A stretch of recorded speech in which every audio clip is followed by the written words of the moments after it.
All right, we are live. We started a little late, but it's okay. We're here. Good evening, good afternoon, good morning, wherever you're tuning from. I appreciate you being here. Today's topic is a long awaited one. Yesterday, August 11th, Joe Biden picked Senator Kamala Harris to be his running mate. Now, this announcement has been met with some excitement and some skepticism. So we'll be discussing how some Black viewers view this historic pick. My guest today is Sam Law, a mental health professional, community activist, and former campaign staffer. She is also the president and founder of Young Hip Professionals. My name is Obi Nwobe, and this is the News with Obi, where we discuss all things politics happening in our local community and around the world.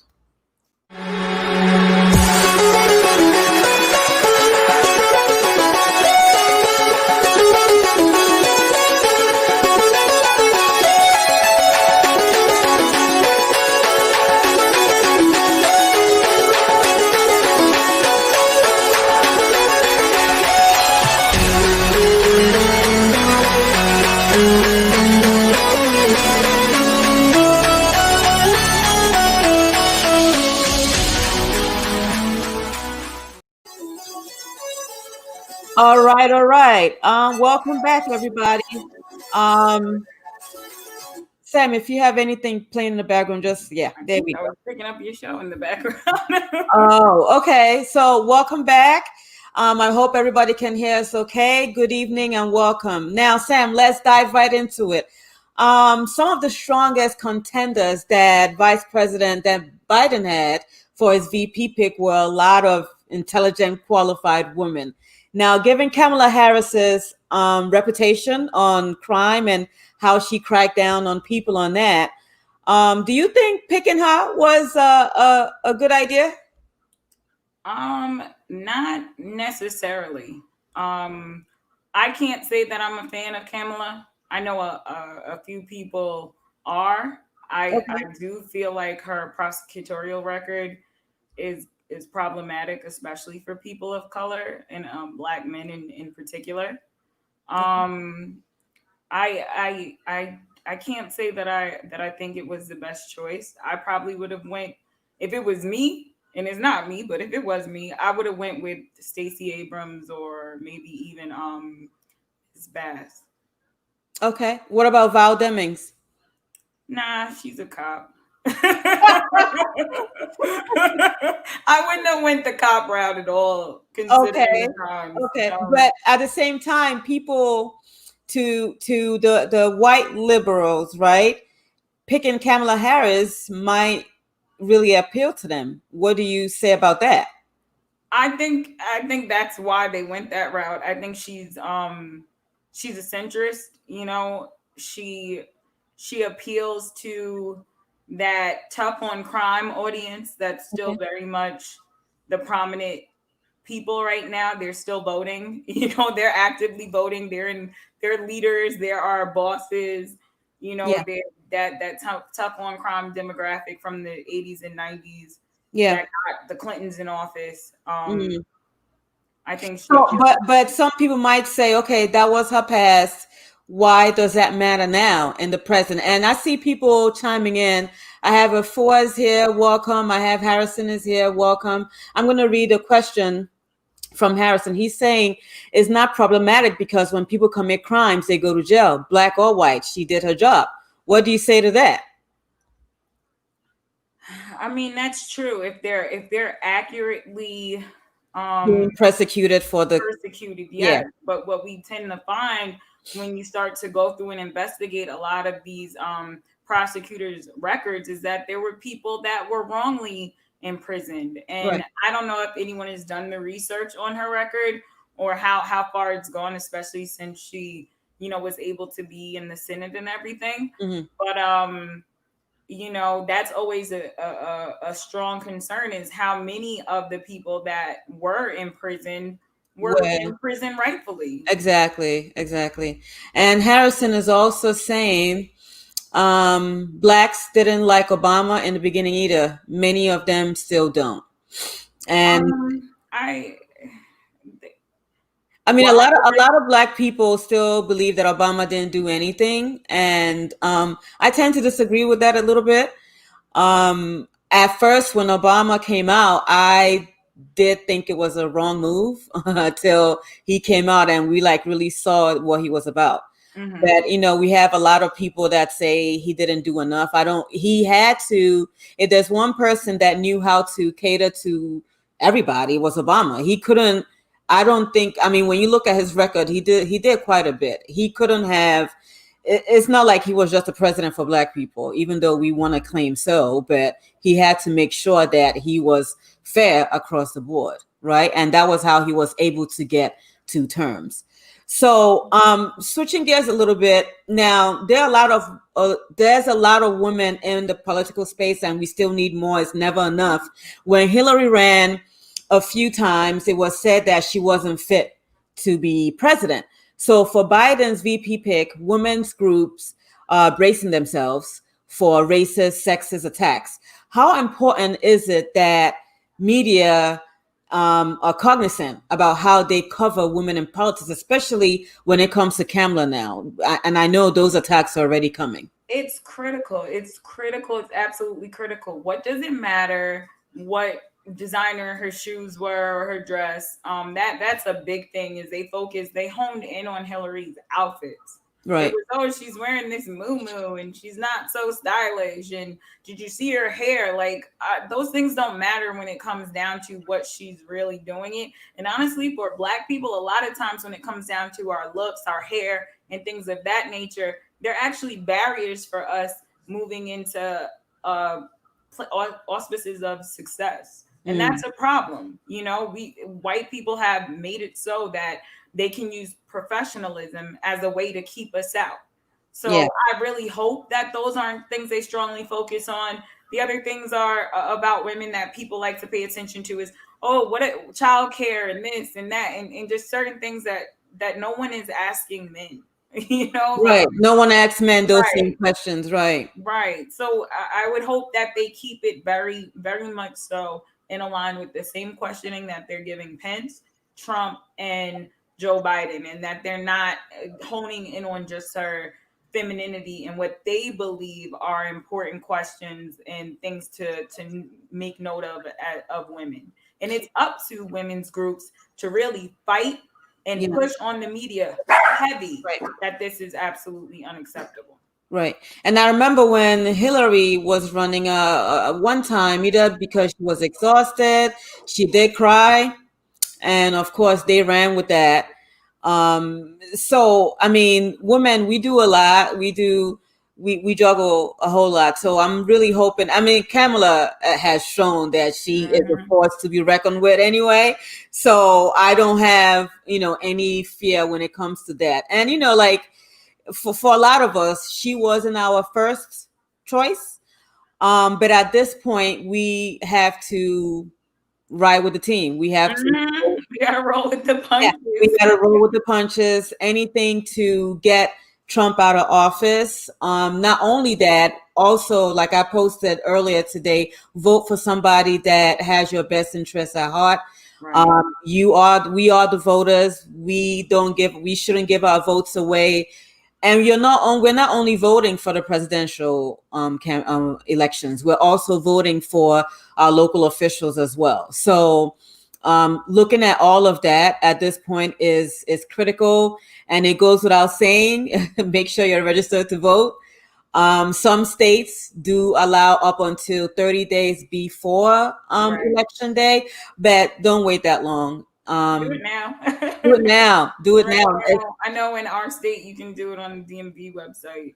Right, And right. just And get if it done. you're voting by mail, make sure that by October 20th that you've sent it out, at Yes. least, just to give the post office time, because we Hmm. saw what happened during the primaries Yes. and what happened in New York. Oh my goodness. So we can't have another trial and error. So yeah, let's get on it. If Kamala wasn't your first choice, sorry, we have to. It is what it is now. We just gotta move forward and see in what areas we can back her in, because we just cannot have 4 more years of Trump. We can't do it. Yeah. And do I have a comment by Yaru Aliku? Yaru is saying, I was traumatized when my doctor told me that I have. Is this part of the? Is this part of the question? I'm not sure. No, it's not. But thanks for tuning in, though. Try to keep it along the lines about what we're talking about today. And we can get to that. If we to talk about anything mental health, we'll definitely get to your question. Right. So, as someone who has been a campaign staffer, what would you say goes into having a successful political campaign? Oh, there's so many moving parts. Yeah. I think the biggest and most important part is having a team that really understands your area that you're campaigning in. Having a team that understands your demographics, Hmm. who your who where your strengths and weaknesses are. I know sometimes in politics there's this, especially with the different committees, the Congressional Democratic, National Democratic Committee, the National Republican Committee. Once the candidate kind of gets that level of recognition, it's really out of their hands who they choose to be their campaign director, their the head of their political organizing in different areas. Just Okay. make sure that the people you're choosing know your area, they know your constituents, they know what issues are important to them, what things. I mean, on a campaign I worked on, one of the messaging that was it wasn't problematic, but men were having an issue with it, was Okay. like a girl power messaging, and they felt Yeah. left out. That was a criticism that the campaign received. That's important for your campaign organizer, your to know. Yeah. Your campaign manager should know that hey, if you go to this area, there's a lot more men, and if you say this, they're gonna feel isolated. So maybe lean in on this message. Yeah. Most importantly. Okay. And this question was particularly for women interested in going into politics, the things that you need to know. Again, we need more women in that space. And we've seen the change. I believe it was 2018 that we saw a surge of women that really came in. And we saw the difference we've seen the difference they've been making. So having a good political strategy for campaigning is essential. Critical. And as someone that runs an organization for young professionals, what issues do you hear them saying is most important to them for this particular election? Representation. Mm, Having people that understand the issues that are unique to our generation, which okay. is how are we paying back our student loans? Mm, Where are the jobs needed to pay back our student loans? right. Housing, we can't afford to rent, we can't afford to own. Those to me have been the ones that I've heard a lot, and also really honing in on the Black community. Hmm. One of the biggest things is police reform. That Right. is a very big issue, because I mean, you can't educate yourself out of being Black. You can't dress Right. yourself out of being Black. Our skin is Black, and we end up being targeted a lot of times because of it. So we need things like police reform, um, political reform, zoning changes, and things of that nature to really balance out the scales and provide equity for African Americans and other people of color. Right. So it goes without saying that voting in your for your district, check out your local officials because that's where the change starts. Yes, we want to vote for the presidential election, but locally, that's where everything happens. So we have to be more civically engaged, I want to say, to better understand how the community is being run.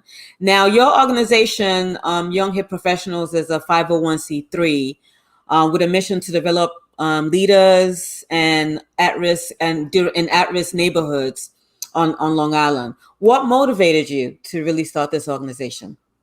Honestly, it was the lack of having a mentor, the lack of I have, a master's degree, I have my bachelor's degree, but I had, once I had these pieces of paper, I didn't really have much guidance on how to handle things, or, someone really just being there for me. And I find that to be a huge issue overall, and it stunts people's ability to grow and ability to flourish. Also just feeling like lost. Like, how do I start a business? How do I do Yeah. this? How do I do that? And Yeah. when you guide people to the right answers and you provide them with education, you empower them, you fill them up with positivity, you can see them go far. Yeah. Yeah, I see comments coming in. Thank you, Harrison. He's asking Yaru what his comment has to do with what we were talking about. Um, there we go.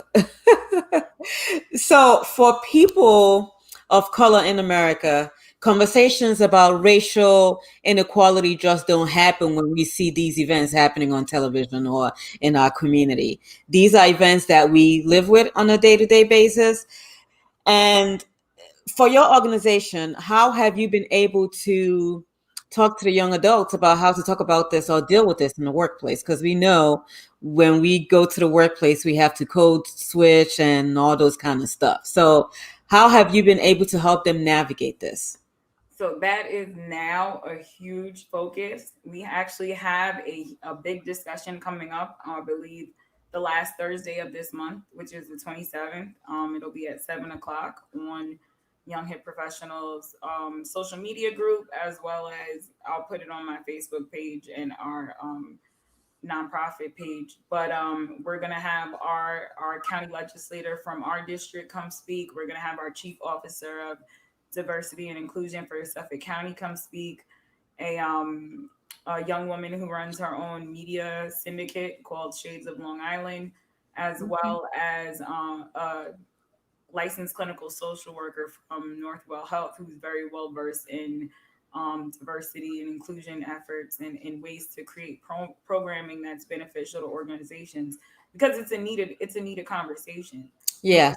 a lot of work has been on hold for a lot of people for a while, but now that some of us are returning back or have been working through this time during a huge social justice Yeah. movement, we got to figure out how to deal with these microaggressions. Yes.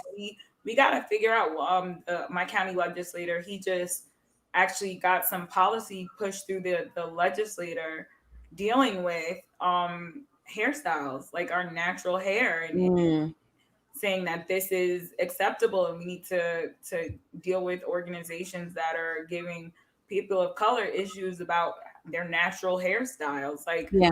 we need to learn how to effectively fight these battles in the workplace, because honestly, the workplace, it just has like, it's dog eat dog, and it's really that way when you're a person of color, and not everybody is built to be an entrepreneur. it, Right. that's not for everybody. So Right. So pretty much positioning ourselves on how to deal with this moving forward, because like you said, going back to work after the murder of George Floyd, Breonna Taylor, and everything that we've been seeing going on in the news, we need to learn how to I guess deal with non-black coworkers when we get back to work. oh yeah.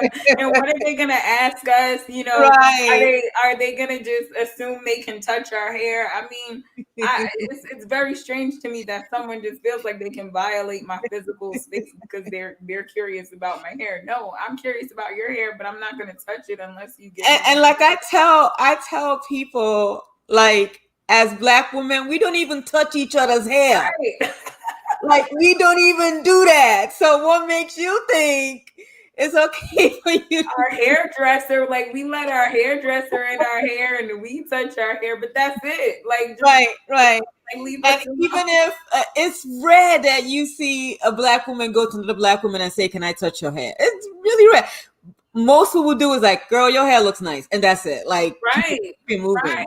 I That's don't. I honestly don't feel the need to touch other people's hair. That's just me. I don't. I don't think it's necessary, not at but all. And what we're gonna do is we're just gonna ask you for your stylist number. Simple as that, that's it. That's it. That's it.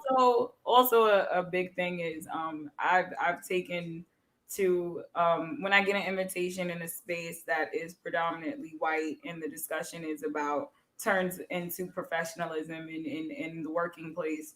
I make it a point to share, my views. I recently participated in a discussion with Strat Labs in Colorado Okay. where I was a panelist, and we talked about how even nonprofits have benefited off of the white savior complex. Most nonprofits are run by Caucasian Americans, and they come into the neighborhoods and they get the funding and they get the grants, Yeah. they get the credit for saving the neighborhood, but they're not hiring black staff. Not all. What's going on with that, Yeah. so I went through some talking points with them on why it was important and how to do it. you Yeah. know I shouldn't have to. I mean, my name is Samantha. It is a white name, but Yeah. I shouldn't. If my name is Shaniqua, I shouldn't have to change my name on my resume to be Smith. Right. That's unacceptable. Right. And also for us dealing with how to, because when it comes to issues about race, it's it's easy for someone to just get angry and walk away because those kind of escalations can easily escalate. But I think it is also a little bit on us to I guess educate our white counterparts. If somebody says something about, oh yeah, that's why black people always come late to work, it is on us to really try to correct that without really getting upset, right? And Oh, today, when the announcement for Kamala was a few minutes late, I was like, "Oh God!" The first thing they're gonna think is, "See, black people always late."